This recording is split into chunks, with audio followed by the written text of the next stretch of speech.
mhuri yeZimbabwe, mufaro mukuru kusangana nemi zvekare kwatiri kuita pano paMbire TV patinokupai nhau mururimi rweshona.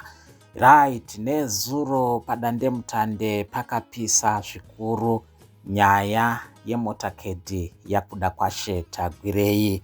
Vakawanda vane muono wekuti kuda kwashe tagwirei ava kutoekta, ava kuita semutevedzeri kana kuti semutungamiriri wenyika yeZimbabwe, sezvo akaonekwa achifamba nemotakedhi apo aienda kusvondo, kuchechi nezuro, kugungano raiva kuzvishavane.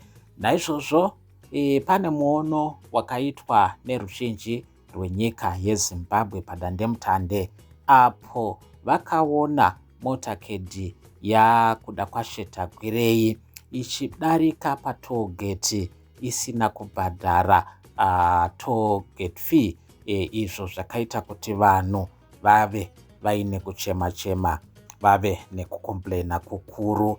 Asi zvichakadaro, mushure mebopoto rakaitika iri, pakazobuda maslips ari kutaridza kuti aitaurwa kunzi muri kupopota henyu nezvakuda kwashe tagwirei, asi abhadhara 1 matoll fees. Pane advance team yanga yatoenda kunobhadhara matoll fees iwayaya. Saka regerai henyu kunge muchikomplaina. Izvi zvakaitwa nevarakashi avo vari kufungidzirwa kuti vari kushanda vachibhadharwa nechikwata chezvigananda kurakasha padandemutande ipapapa, ndivo vanga vava kuuya vachidhifenda zvakaitwa nakuda kwashe tagwirei nezuro. Ndo mashoko aripo muri yeZimbabwe maererano nemotakedhi yakuda kwashe tagwirei yakaonekwa ichidarika patollgate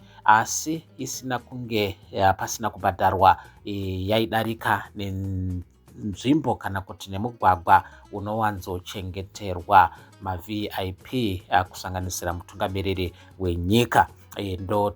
Ndo nzira yakashandiswa nemotakedhi yakuda kwashe tagwirei, zvikakonzera kuti vanhu vave vaine kubvunza kuti iye kuda kwashe tagwirei ambori saani munyika yeZimbabwe. Kune vashanya musakanganwa kutsigira, kuburikidza nekusubscribe kuitira kuti poga poga patinoenda nenhau munova vekutanga kuziva zviri kuitika munyika.